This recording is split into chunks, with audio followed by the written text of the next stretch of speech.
ከእግዚአብሔር ይወጣል እንደገና ደግሞ ሁሉም ነገር ወደ እግዚአብሔር ይመለሳል እና እንደውም ይሄንን በደንብ ሲገልጸው አለመኖር እንኳን ወደ እግዚአብሔር መምጣት ይፈልጋል። መጽሐፉ ሲጻፍ ብዙ ጊዜ እንደፈጀ አውቃለሁ። በጣም ብዙ ድካም ነበረውና ምን ነበረ ያጋጠማችሁ ቻሌንጅ? መለኮታዊ ብርሃን ከእግዚአብሔር የሚወጣውን ብርሃንና ጸጋ የሚሳተፉበት መጠን ማዕረግ ይባላል። በቤተክርስቲያን ታሪክና በነገረ መለኮት ላይ ምን አይነት ድርሻ ነበረው? ጳጳስ፣ ቄስና ዲያቆን ይህ ለቤተክርስቲያን በጣም አስፈላጊ ነው። ሰው ጋር ሲደርስ ሰው ያነበው ይሆን አያነበው ይሆን የሚል ስጋቻ ነበር እና የቤተክርስቲያን ሕይወት እንዴት መሆን እንዳለበት መነኮሳትና ምዕመናን፣ ካህናትና ዲያቆናት፣ ቀሳውስት እነዚህ አንድ ላይ እንዴት መኖር አለባቸው የሚለውንም ጨምሮ ከመልእክታቱ ጋር አጠቃላይ የሆነ ማብራሪያ ይሰጣል ማለት ነው። ስለ ቅባ ሜሮን ወዘተርፈ እነዚህን የመሳሰሉ የቤተክርስቲያን ስነ አምልኮን የሚነኩ ነገሮችን ያብራራል።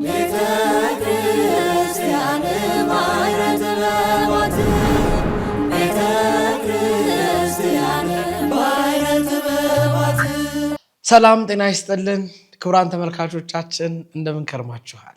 ይህ ባህረ ጥበባት ቴሌቪዥን ነው።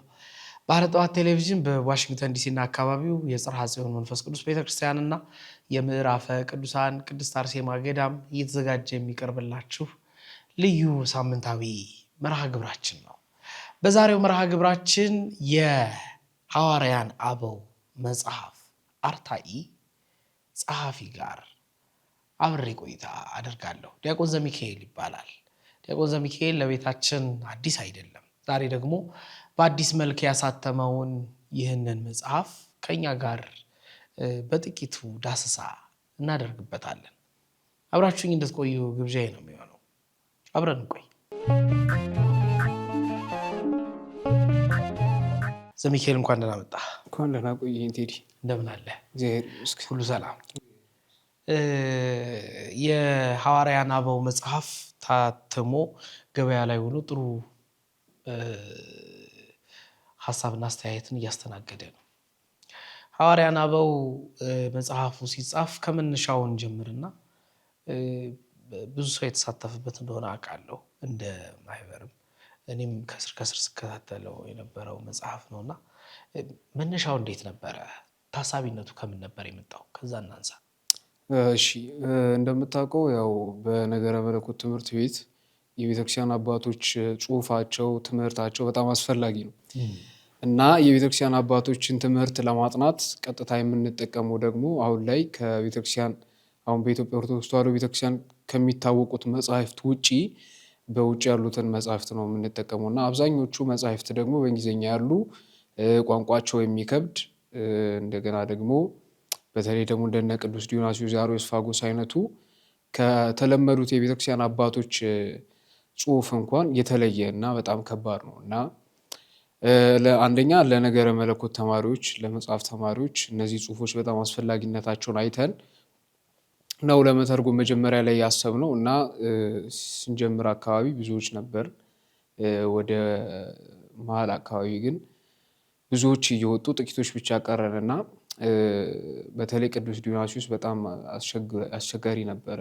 ለብዙ ጊዜ በጣም ለብዙ ጊዜ ተመላልሶ የተተረጎመ ነው እና መጀመሪያ ላይ ስንጀምረው ይህንን ክፍተት ተመልክተን ነበረ። ብዙዎች የቤተክርስቲያን አባቶችን ማጥናት ይፈልጋሉ። በሚፈልጉት መጠን ግን መጻሕፍት ስለሌሉ እንደው ያንን ክፍተት ብንሞላ ብለን ይህንን ትርጉም የጀመርነው ማለት ነው። በጣም ጥሩ። ስለ ሐዋርያን አበው ስናነሳ በመጽሐፍት ደረጃ ምን ያክሉ ናቸው? አሁን በትርጓሜ ቤት የሚታወቁ አሉ፣ በሊቃውንት መጽሐፍ የሚታወቁ አሉ። ከዛ በኋላ ደግሞ እንዲሁ ደግሞ እኛ የምናውቃቸው አልፎ አልፎ ሐዋርያን አበው ብለን የምናነሳቸው ስለ ሐዋርያት ስንማር ከነሱ ስር ያሉትን ደግሞ የምናነሳበት ነው እና ኢትዮጵያ ላይ የተጻፈ ነበረ፣ የተተረጎመ ነበረ። አሁን ደግሞ የመጣው አዲስ ዘውግ ያለው መጽሐፍ አይነት ይመስለኛልና የመጽሐፉ መነሻ ታሪካዊ ዳራስ ምን አይነት ይመስል ነው? አጠቃላይ የሐዋርያን አበው ወይም ሐዋርያውያን አበው ለኢትዮጵያ አዲስ ነው ማለት ትንሽ ሊከብድ ይችላል። እንደሚታወቀው በኢትዮጵያ ኦርቶዶክስ ተዋሕዶ ቤተክርስቲያን የሊቃውንት መጽሐፍት ብዙ ተተርጉመዋል። የሐዋርያን አበው እንደገና ከነሱም በኋላ የተነሱ የቤተክርስቲያን አባቶች መጻሕፍት ብዙ ተተርጉመዋል። ከነዚ ውስጥ ለምሳሌ ማሳያዎቹ የቅዱስ ዮሐንስ አፈወርቅን ብንመለከት ተግሳጾ፣ ዕብራውያን ትርጓሜው፣ ሌሎችም ትርጓሜዎቹ ግዕዝ በግዕዝ ትርጓሜዎችን ብንመለከት እነሱ ላይ የምናገኘው በሙሉ የቤተክርስቲያን አባቶችን ትርጓሜ ነው። ሃይማኖተ አበውን ብንመለከት የቤተክርስቲያን አባቶች ትርጓሜ ነው። እንደውም ከቤተክርስቲያን አባቶች ትርጓሜ ባለፈ ሌሎችን መጽሐፎች ተተርጉሞ እናገኛለን በኢትዮጵያ መጽሐፍት ማለት ነው። ስለዚህ በኢትዮጵያ ኦርቶዶክስ ተዋሕዶ ቤተክርስቲያን ታሪክ ውስጥ መጽሐፍትን የመተርጎም እንግዳ አይደለም፣ አዲስ አይደለም እና አዲስ ዘውግ የሚባለው ምናልባት በአሁን ላይ ላለነው ሊሆን ይችላል እንጂ አጠቃላይ በኢትዮጵያ ኦርቶዶክስ ተዋሕዶ ቤተክርስቲያን የመጽሐፍ ትርጉም ወይም ትርጓሜ ታሪክ ቋንቋ ከአንድ ቋንቋ ወደ ሌላ ቋንቋ የመተርጎም ታሪክ እንግዳ አይደለም እና የቤተክርስቲያን አባቶች ግን በተለይ ደግሞ ሐዋርያውያን አበው አሁን ላይ በኢትዮጵያ ኦርቶዶክስ ተዋሕዶ ቤተክርስቲያን የሚታወቁት ብንል አንዳንዶቹ ለምሳሌ በሃይማኖተ አበው የተወሰኑት እናያለን። በመጽሐፋችንም ላይ ጠቅሰነዋል። ለምሳሌ ቅዱስ ዲዮናስዮስን በመጽሐፉ ላይ ለማካተት በፉትኖት ወይም በግርጌ ማስታወሻ ላይ ለማካተት ሞክረናል እና ይሄኛው ከሌሎቹ ለየት የሚያደርገው ግን ምንድን ነው? የቤተክርስቲያን አባቶች ጽሑፍ ላይ ትኩረት እየበዛ በመጣ ቁጥር በተለይ ለዕቅበተ እምነት እንደገና ሌሎች ጥናቶች የቤተክርስቲያን አባቶች ከማስረጃዎች ጋር እና ከጥናት ጋር በእኛ መጽሐፍ ላይ እንዳካተት ነው የቤተክርስቲያን አባቶች ጽሑፍ መግቢያዎቹ ላይ አንዳንዶቹ ለመረዳት ስለሚከብዱ አጠቃላይ መልእክታቸውን ለማስገባት ሞክረናል። ለምሳሌ ቅዱስ ዲዮናስዮስን በእንተ አስማተ መለኮት እንደገና ሌሎች ምስጢረ መለኮት፣ ማዕረገ ሰማይ እንደገና ማዕረገ ቤተክርስቲያንም ሌሎች መልእክታቱንም መጀመሪያዎቹ ላይ አጠቃላይ ሀሳባቸውን ለማስቀመጥ ነገረ መለኮታቸውን ለማብራራት ያስተማሩትን ትምህርትና የነበራቸውን ተጽዕኖ ለማስቀመጥ ሞክረናል። ከዛ ባለፈ ግን ቴክስቱ ወይም ደግሞ የቤተክርስቲያን አባቶች ጽሑፍ የተላለፈበት ታሪክ አለ እና እሱንም ጭምር ለማስቀመጥ ሞክረናል። ለምሳሌ ቅዱስ አግናጢዮስ ምጥውለ አንበሳን ብንመለከት 3 አይነት የጽሑፍ አይነቶች ነበሩት እና ከዛ ውስጥ የትኛው ነው ትክክለኛው የቅዱስ አግናጢዮስ ምጥውለ አንበሳ በታሪክ ውስጥ ትክክለኛው የቅዱስ አግናጢዮስ ምጥውለ አንበሳ የትኛው ነው?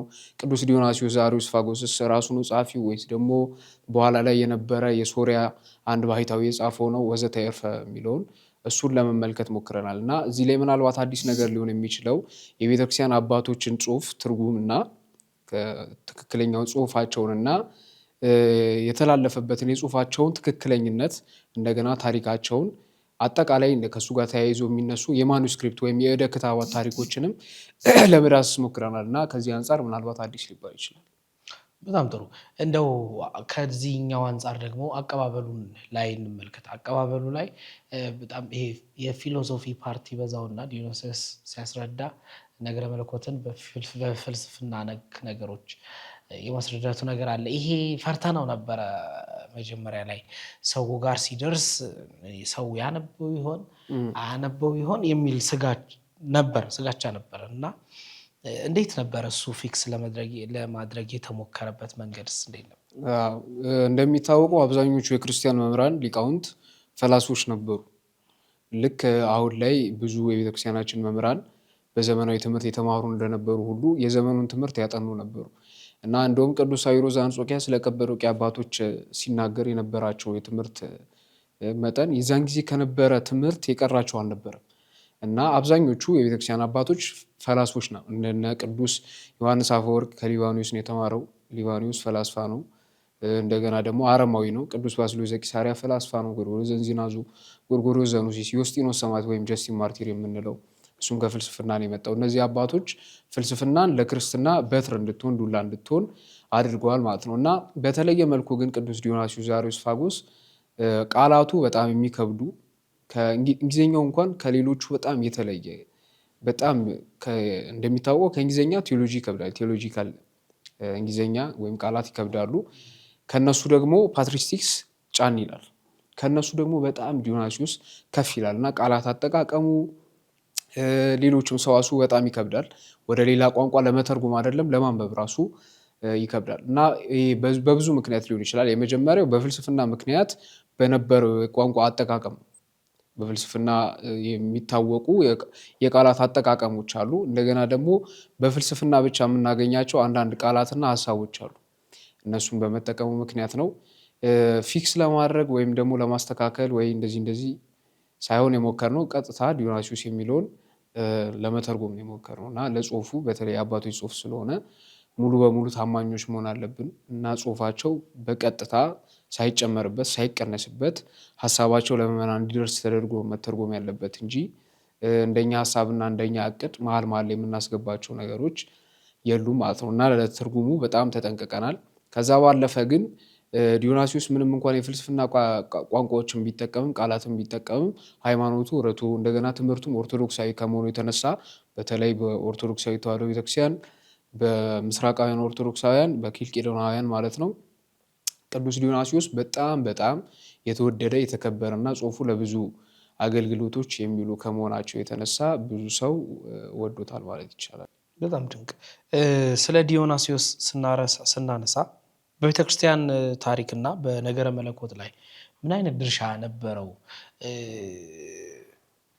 ከትርጓሜ መጽሐፉ ያው በሊቃውንት ጉባኤ ያለው አለ እና ትንሽ ትመስለኛለች እሱ ላይ ያለው።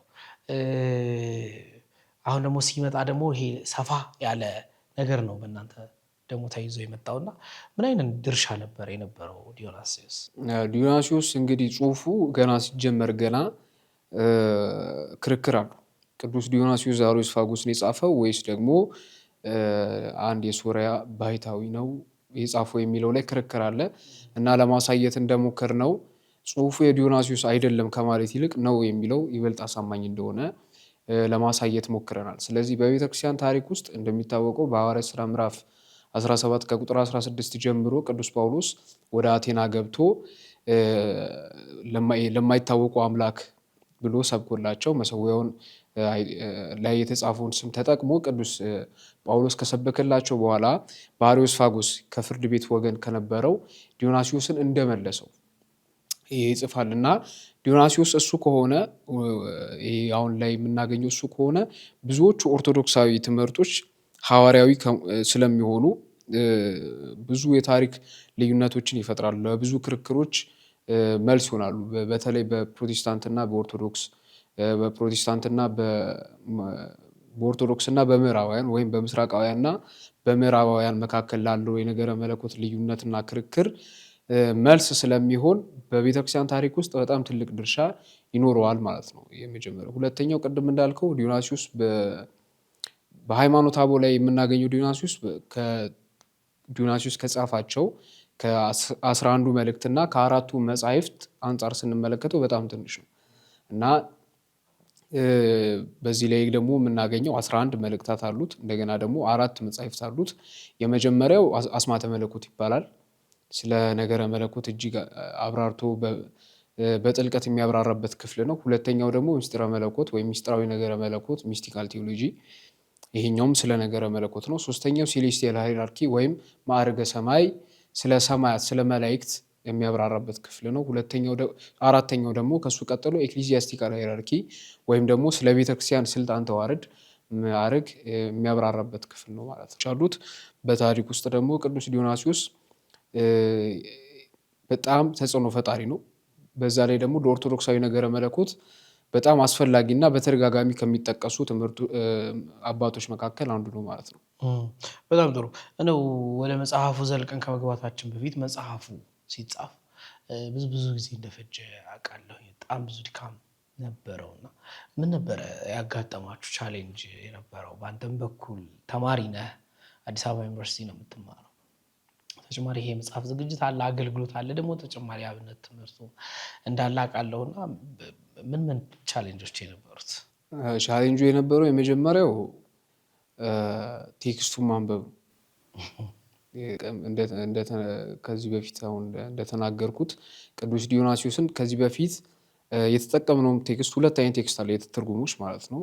አንደኛው ፖሊስት ፕረስ አለ፣ ብዙ ጊዜ ቴዎሎጂ ትምህርት ቤቶች ላይ የሚጠቀሙት ቀላሉ ዲዮናሲዮስ ከባድ ስለሆነ አብራርተን እንጻፈው ተብሎ እንትን የተባለ ነው እና ከትራንስሌሽን ወይም ከትርጉም ይልቅ ማብራሪያ ነገር ነው። ከዛ ሲቀጥል ደግሞ ጆን ፓርከር የተረጎመው አለ፣ ከግሪክ በቀጥታ የተረጎመው ያለምንም ማብራሪያ ቅዱስ ዲዮናሲዮስ የተናገራቸውን ራሳቸውን የተረጎመበት ማለት ነው እና የተጠቀምነው የመጀመሪያው እሱ ነው። እና ይህንን ስናደርግ ብዙ ትራንስሌሽን ቲዎሪዎችን አጥንተን ነበረ። ምክንያቱም የቤተክርስቲያን አባቶችን ጽሑፍ ስለሆነ የምንተረጉመው እንግሊዝኛ ከማወቅ በላይ የትርጉም ጽንሰ ሀሳቦችን ቲዎሪዎችን ማጥናት ነበረብን እና እነሱን አጠናን እንደ አንድ ላይ ከልጆች ጋር ምናምን። እነሱን ካጠናን በኋላ ዲዮናስዮስ ብዙ ጊዜ ተተርጉሟል። በነገራችን ላይ ብዙ ጊዜ ተርጉመን ብዙ ጊዜ አጥፍተነዋል አይሆንም ብለን፣ ብዙ ጊዜ ኤዲት አድርገን ብዙ ጊዜ ከልሰኗል፣ ብዙ ጊዜ እንደዚህ አስቸግሯል። እና ዲዮናስዮስ የመጀመሪያው የነበረው ዲዮናስዮስ ከቋንቋው አስቸጋሪነት የተነሳ የነበረው ቻሌንጅ ነበር ማለት ነው። እና እሱን ለ9 ወር ምናምን ያክል በእንተ አስማተ መለኮት እና ሚስጥራዊ ነገረ መለኮት የሚለውን የተረጎምኩት ሁለቱንም። ሌሎችን ደግሞ ወንድሞቿ በህብረት ነው የተረጎሙት። ወይም ኤዲት ማድረጉን እኔ ብሰራውም የተረጎሙት ግን በቀዳሚነት እነሱ ናቸው ከሁለቱ መጽሐፍ ውጭ ማለት ነው። እና የመጀመሪያው የነበረው የቋንቋው አስቸጋሪነት ነው። ሁለተኛው ደግሞ የነበረው እዚህ በነበርንበት ጊዜ ከዛ ውጭ የምናደርጋቸው ነገሮች አሉ እና ጊዜ ማነስ ወዘተርፈ እና ሌሊቱን ሙሉ ነበር ስንሰራ የነበረው። እግዚአብሔር ፈቅዶ በመጨረሻ ላይ ለህትመት በቅቷል። በጣም ደስ ይላል።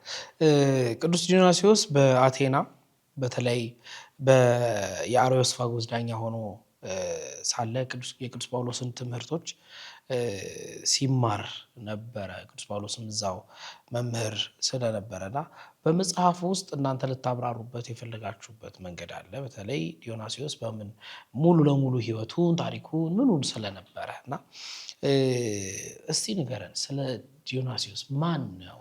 ምንድን ነው? በወፍ በረር እናየው። ስለ ቅዱስ ዲዮናስዮስ ዘአርዮስፋጎስ እውነቱን ለመናገር ብዙ ስለ ህይወቱ የተጻፉ ጽሁፎች የሉም እና የምናገኛቸው አብዛኞቹ ጽሁፎች ወይ በቤተክርስቲያን ትውፊት ከሚታወቁት ነው፣ አሊያም ደግሞ ዲዮናስዮስ ራሱ ሲጽፍ መሀል ላይ ከተናገራቸው መካከል ነው።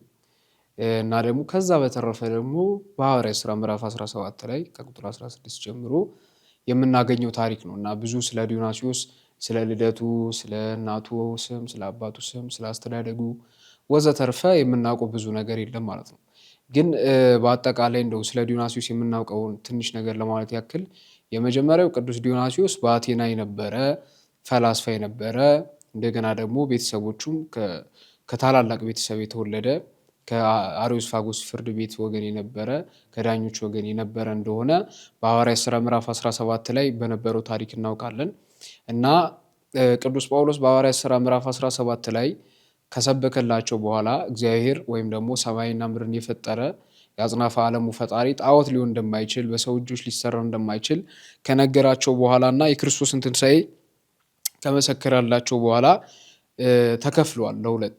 አንዳንዶች ቅዱስ ጳውሎስን እንደ ሞኝ ቆጥሮት ነበረ፣ ቸላ ብሎት ነበር። ሌሎች ደግሞ የትንሣኤውን ነገር ሲናገሩ አሁንም መስማት እንደፈለጉ እና ከዛም ውስጥ መካከል ደማሪስ ከምትባል አንዲት ሴት ጋር ቅዱስ ዲዮናስዮስ ወደ ክርስትና እንደመጣ እንመለከታለን ማለት ነው። በሌሎች ደግሞ በቤተክርስቲያን ትውፊት እና ራሱ ቅዱስ ዲዮናስዮስም እንደሚለው በመልእክቱ ላይ ቅዱስ ዲዮናስዮስ ጌታችን አምላካችን መድኃኒታችን ኢየሱስ ክርስቶስ ለስም አጠራሩ ክብር ምስጋና ይግባውና እሱ ሲሰቀል የፀሐይ መጋረዷን እንደገና ደግሞ ከዋክብት መውደቃቸውን ጨረቃ ደም መልበሷን ተመልክቶ ነበር እና ዘግቦት እንደነበረ ቅዱስ ጳውሎስ ይህንን በነገረው ጊዜም የጻፈውን አይቶ ተመልክቶ በዚህ ምክንያት እንዳመነ ይነገራል። እና ቅዱስ ጳውሎስ ወደ ክርስትና ካመጣው በኋላ ሄሬዎቴዎስ የሚባል አንድ መምህር እንደነበረው ቅዱስ ዲዮናስዮስ ራሱ ይጽፋል በእንተ አስማተ መለኮት ላይ እና በጣም እጅግ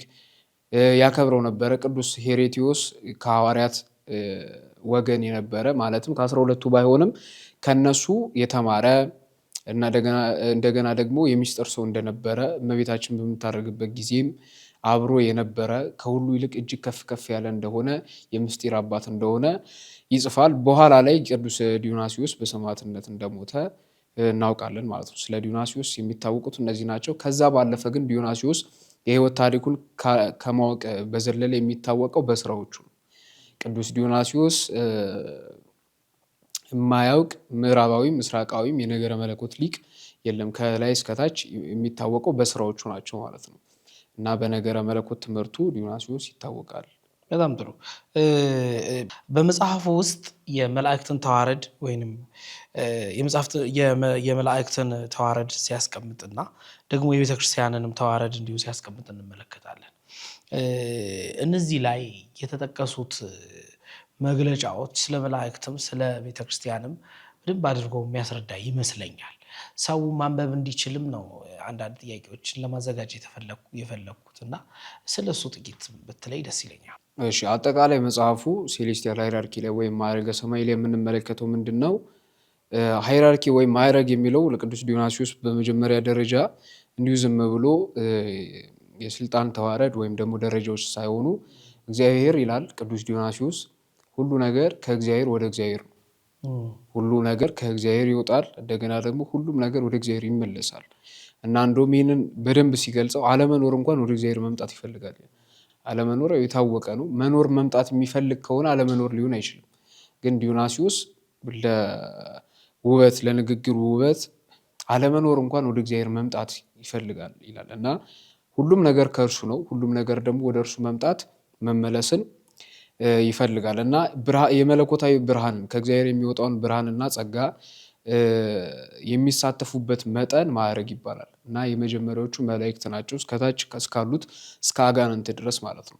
ስለዚህ በሰማይ ያሉትን ማዕረጋት ስነ ፍጥረታት ያላቸውን እግዚአብሔርን ብርሃን የሚሳተፉበትን መጠን የሚመረምር መጽሐፍ ማዕረገ ሰማይ ወይም ሴሌስቲያል ሃይራርኪ የተባለ ይጠራል በእንግሊዝኛው ማለት ነው። እዛ ላይ መላእክትን በሶስት ወገን ይከፍላቸዋል። በሶስት ሰማያት የተቀመጡ 9 ነገዶች እና 3 ቦታ የተከፈሉ ናቸው። በሰማያት ባለው በዚህ ማዕረግ ምሳሌ ደግሞ በምድር ያለችውን ቤተክርስቲያን ስልጣኗ ለሶስት ይከፈላል። ጳጳስ፣ ቄስና ዲያቆን። ይህ ለቤተክርስቲያን በጣም አስፈላጊ ነው። በተለይ የፕሮቴስታንት ሪፎርሜሽን ከተነሳ በኋላ በፕሮቴስታንት እንደሚታወቀው ክህነት አይታመንም ማለት ወይም ደግሞ ሞኖ ኤፒስኮፖሲ እየተባለ የሚጠራ ትምህርት አለ። አንድ ጳጳስ ከዛም በኋላ ቄስ ዲያቆን ወይስ ደግሞ ጳጳስና ቄስ የሚለው የአንድ ማዕረግ 2 መጠሪያ ናቸው ለሚለው ክርክር አለ በፕሮቴስታንቶችና ሐዋርያዊ ቅብብሎችን በምንቀበል አብያተ ክርስቲያናት መካከል ማለት ነው። እና ቅዱስ ዲዮናስዮስ ግን በግልጽ ልክ እንደ ቅዱስ አግናጢዮስ ምጥውል አንበሳ በግልጽ በሰማይ ባለችው 3 ማዕረጋት የቤተክርስቲያን ምሳሌ በምድር ላይ በ3 ይከፈላል ይላል እና ይህም ጳጳስ፣ ቄስና ዲያቆን ተብለው ይከፈላሉ እና ማዕረገ ሰማይ ስለ መላእክት አጠቃላይ ስለ ሕልውናቸው እግዚአብሔርን በምን ያክል እንደሚቀርቡት ስለ ነገዳቸው ካብራራ በኋላ ቅዱሳት መጻሕፍትን ጠቅሶ ያው ቅዱስ ዲዮናስዮስ እንደምናውቀው ቅዱሳት መጻሕፍትን በጣም መሰረት ያደርጋል። በእንተ አስማተ መለኮት መጀመሪያ ላይ ሲጀምር ገና ቅዱሳት መጻሕፍት ከተናገሩት እግዚአብሔር ከገለጠው ውጪ ልንናገር በሰዎች የንግግር ጥበብ ልንናገር አይገባንም ይላልና ቅዱሳት መጻሕፍትን መሰረት በማድረግ ነገረ መላእክትን ያብራራል። ከዛ ሲቀጥል በቤተክርስቲያን ደግሞ በማዕረገ ቤተክርስቲያን ስለ ቤተክርስቲያን አጠቃላይ ስነ አምልኮ ወይም ሊተርጂ የምንለው የቤተክርስቲያን ሕይወት እንዴት መሆን እንዳለበት መነኮሳትና ምዕመናን፣ ካህናትና ዲያቆናት፣ ቀሳውስት እነዚህ አንድ ላይ እንዴት መኖር አለባቸው የሚለውንም ጨምሮ ከመልእክታቱ ጋር አጠቃላይ የሆነ ማብራሪያ ይሰጣል ማለት ነው። ስለ ቅባሜሮን ወዘተርፈ እነዚህን የመሳሰሉ የቤተክርስቲያን ስነ አምልኮን የሚነኩ ነገሮችን ያብራራል። በጣም ድንቅ። የዲዮናስዮስ ጽሁፎች በኢትዮጵያ በተለይ በጥንታዊ አባቶቻችን ዘንድ ያላቸው ተቀባይነትና በጥንቶቹ ከዛ በኋላ ደግሞ ወደ ኢትዮጵያ ስንመጣ ደግሞ ያለው ተቀባይነት አለና ብዙ ይታወቃል ብለህ ታስባለህ? መጽሐፉን ከዛ አንጻር የሆነ የጻፋችሁት? ቅዱስ ዲዮናስዮስ እውነቱን ለመናገር ብዙ ስሙ ሊታወቅ ይችላል። አሁን ዲዮናስዮስ ማን እንደሆነ ምክንያቱም በስንክሳራችን በጥቅምት 7 ላይ ተጽፎ እናገኘዋለን። ቅዱስ ዲዮናስዮስ ተላዊ ሆሙ ለሐዋርያት ተብሎ የሐዋርያት ተከታይ ተብሎ ተጽፎ እናገኘዋለን። ግን ደግሞ ጽሁፎቹ ይታወቃሉ ቢባል አይታወቁም። አብዛኛው ሊታወቁ የሚችሉት በነገረ መለኮት ትምህርት ቤቶች እና በአንዳንድ አንባቢዎች ነው። በነገረ መለኮት ትምህርት ቤቶች እንኳን ስንመለከት ዲዮናስዮስን እንዲህ ይላል ብሎ ከመጥቀስ ባለፈ ሙሉ በሙሉ ጽሁፎቹ ተተርጉመው ጽሁፎቹ ተጠንተው አይታወቁም እና ከዚህ የተነሳ ዲዮናስዮስ በኢትዮጵያ ያለው ተቀባይነት ምን ያክል ነው ቢባል ጥቂት ነው ማለት እንችላለን እና ከዛ የተነሳ መጽሐፍ ዲዮናስዮስ ምናልባት በደንብ ሊያስተዋውቀው ይችላል። ምዕመናን እና ሌሎችም የነገረ መለኮት ተማሪዎች በደንብ እንዲያነቡት እድል ሊከፍት ይችላል። በጣም ጥሩ። አዎ የመጽሐፍ ትልቁም ዋናውም ዓላማ የሌሉትን የምርምር ውጤቶችንም ጭምር አድርጎ ግኝቶችን፣ ሂስ የሚሰጥባቸውን የተደበላለቁ ሀሳቦችን፣ የተለያዩ ነጥቦችን ወደ አንድ መስመር ማምጣት አለበት ብዬ አምናለሁ እና ለዚህም ጥሩ መፍትሄ ስለሰጣችሁ በእውነት ከልብ እናመሰግናለን። በዚሁ ላይ ግን እንደው ለየት ያሉ ካሉት ነገሮች መካከል አንደኛው ይህ ባህላዊ ነገረ መለኮት ብሎ ደግሞ ዲዮናስዮስ የሚገልጻቸው ነገሮች አሉ። እርግጥ ይሄ በቴዎሎጂ ዓለም ላይ ላሉት አዲስ ላይሆን ይችላል ብዬ አምናለሁ። ግን ደግሞ ዲዮናስዮስ በምን አይነት መልኩ ነው ይሄንን ቃል የተጠቀመው? ስለሱ አፖፋቲክ ቴዎሎጂ ወይም እይት ባህላዊ ነገረ መለኮት የምንለው ምንድን ነው? ቅዱስ ዲዮናስዮስ እንደሚታወቀው ሙሉ በሙሉ ማለት ይቻላል መጽሐፉ ምስጢራዊ ነው። እግዚአብሔር አይታወቅነቱ ላይ እግዚአብሔር ከመታወቅ በላይ መሆኑ፣ ህልውናው ከኛ ህልውና መካከል አንዱ እንዳልሆነ ወዘተርፈ በደንብ አመስጥሮ በደንብ ትኩረት ሰጥቶ ነው የሚጽፈው። ሙሉ በእንተ አስማተ መለኮት የሚሆን ሌሎችም በተለይ ምስጢራዊ ነገረ መለኮት በሌሎችም በመልእክታቱ እግዚአብሔር ከመታወቅ በላይ እንደሆነ ነው አመስጥሮ እንደገና ደግሞ ትኩረት ሰጥቶ የሚጽፈው ማለት ነው። እይት ባህላዊ ነገረ መለኮት ከይት ባህላዊ ወይም ደግሞ ከአታፋቲክ ቴዎሎጂ ከምንለው በምን ይለያል ቢባል ነገረ መለኮትን የምናስብበትና የምንናገርበት ሁለት መንገዶች ሊኖሩ ይችላሉ። አሁን ምዕራባውያን እና ምስራቃዊ ባህል ወይም ይት ባህል ብንመለከት ማለት ነው። ምዕራባዊው እግዚአብሔር ምን እንደሆነ በማጥናት በመመርመር እግዚአብሔር መግለጽ ሲሆን፣ እይት ባህላዊ ወይም ምስራቃዊ ነገረ መለኮት ደግሞ አእምሮ የማወቅ ችሎታ የተገደበ እንደሆነ እግዚአብሔር ከመታወቅ በላይ መሆኑ ላይ እጅግ በጣም ትኩረት ይሰጣል። ይሄ ምንም እንኳን በምዕራቦቹም የታመነ ቢሆንም በምስራቃውያን ዘንድ ግን ይሄ የሚታመን ብቻ ሳይሆን እጅጉን ትኩረት የሚሰጠውና እያንዳንዱ የቤተክርስቲያን ሕይወት ላይ የምናገኘው። ስለዚህ እይት ባህላዊ ነገረ መለኮት የምንለው በአጭሩ የምንጠቀመው የቋንቋ አጠቃቀም ብቻ ሳይሆን የምንኖረው የቤተክርስቲያን ሕይወት እና ስለ እግዚአብሔርና ስለ እግዚአብሔር ስለፈጠራቸውም ጨምሮ ስለ ሰው ልጆችም ያለን አጠቃላይ እምነት ነው። ስለ አእምሯችን ውሱንነት እና ስለ እግዚአብሔር ከሁሉ በላይ መሆን በትህትና መቀበል ነው እይት ባህላዊ ነገረ መለኮት የምንለው ይሄ ነው እና በዲዮናስዮስ ላይ በስፋት እናገኘዋለን። በኋላ ላይ ቀጰዶቅያ አባቶች ላይ፣ ቅዱስ ዮሐንስ አፈወርቅ ላይ፣ ሌሎችም አባቶች ላይ እንመለከተዋለን ማለት ነው። በጣም ጥሩ።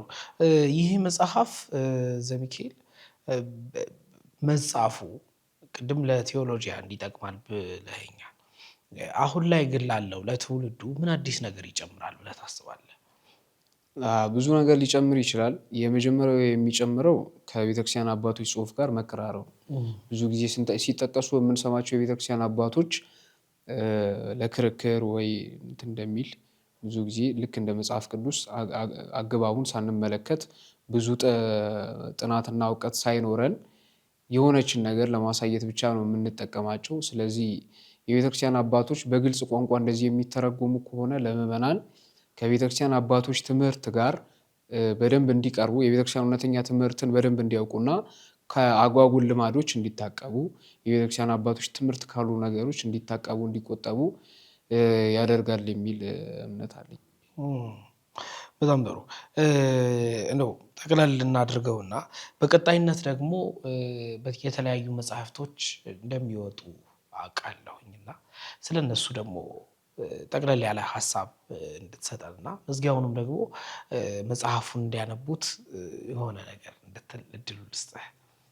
በቀጣይ ላይ እውነቱን ለመናገር እዚሁ መጽሐፍ ላይ ስንሰራው መጽሐፉ እጅግ በጣም ትልቅ ሆኖ ነበር እና ለህትመት ለገበያ ለእንደዚህ ነገር ለሰው እንዲደርስ የተመቸ አልነበረም። እውነቱን ለመናገር ለምሳሌ ጎርጎርዮስ ታቴቫዊ የአርመን ሊቅ ነው ጎርጎርዮስ እና ቅዱስ ዲዮናስዮስን ያብራራበት ክፍል አለ።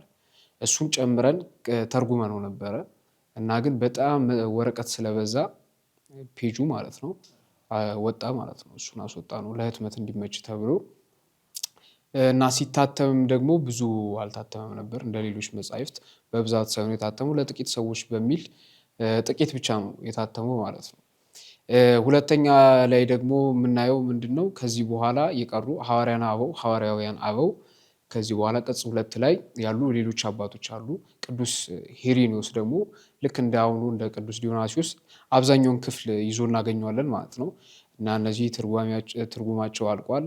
ጥቂት ነገሮች ነው የቀሩት እና በቀጣይ ላይ ቅጽ 2 የቤተክርስቲያን አባቶች ሐዋርያውያን አበው ይወጣል ማለት ነው። እና ለቤተክርስቲያን መምህራን፣ ለነገረ መለኮት ተማሪዎች፣ ለአንባቢዎች፣ ለነገረ መለኮት አፍቃሪያን ጥሩ ጥናትና ንባብ ይሆናቸዋል ብዬ ተስፋ አደርጋለሁ። እና ሐዋርያውያን አበው ብዙ የተለፋበት የተደከመበት የብዙ ወንድሞች ላብ የፈሰሰበት ነው እና ብዙዎች አንብበው ለራሳቸውም ለቤተክርስቲያንም ፍሬ እንዲያፈሩ እመክራለሁ። ሚካኤል እዚህ ድረስ መጥተህ ለሰጠኸኝ የሐዋርያን አበው መጽሐፍ የዲዮናስዮስ ዛሬዎስ ፋጎስን ጥሩ ማብራሪያ አጠር ያለ ለተመልካቾቻችን ድንቅ የሆነ ዳሰሳ ነው ያደረግነው ብዬ አስባለሁ። ለዚህ ማብራሪያ በጣም ከልብ አመሰግናለሁ። እግዚአብሔር ያክብርልኝ። ከዚህ በላይ ደግሞ የምጽፉበትን እጅና ጭንቅላት እግዚአብሔር አምላክ ያድላችሁ። ክቡራን ተመልካቾቻችን ስትከታተሉ ባህረ ጥበባት ቴሌቪዥንን ነበር ዛሬ ቆይታ ያደረግነው ከሐዋርያን አበው ዲዮናስዮስ ዛሬዎስ ፋጎስ መጽሐፍ ጸሐፊ ጋር ነበረ። መጽሐፉ በገበያ ላይ ከዋለ ወራትን አስቆጥሯል። በእርግጠኝነት ሁለተኛው እትም እጃችሁ ላይ እንደሚገባ ተስፋ አደርጋለሁ። ሁላችሁም አንባችሁ እንድትጠቀሙ እጋብዛለሁ፣ ጥሬን አስተላልፋለሁኝ። ከመርሃ ግብሩ ጋር አብሬያችሁ የነበርኩት እኔ መምህር ዶክተር ቴዎድሮስ ለገሰ ነበርኩኝ። ከሌሎቹ ቀሪ መርሃ ግብራቶቻችን ጋር አብራችሁ እንድትቆዩ ግብዣዬ ነው። መልካም ቤተ ክርስቲያን ባህረ ጥበባት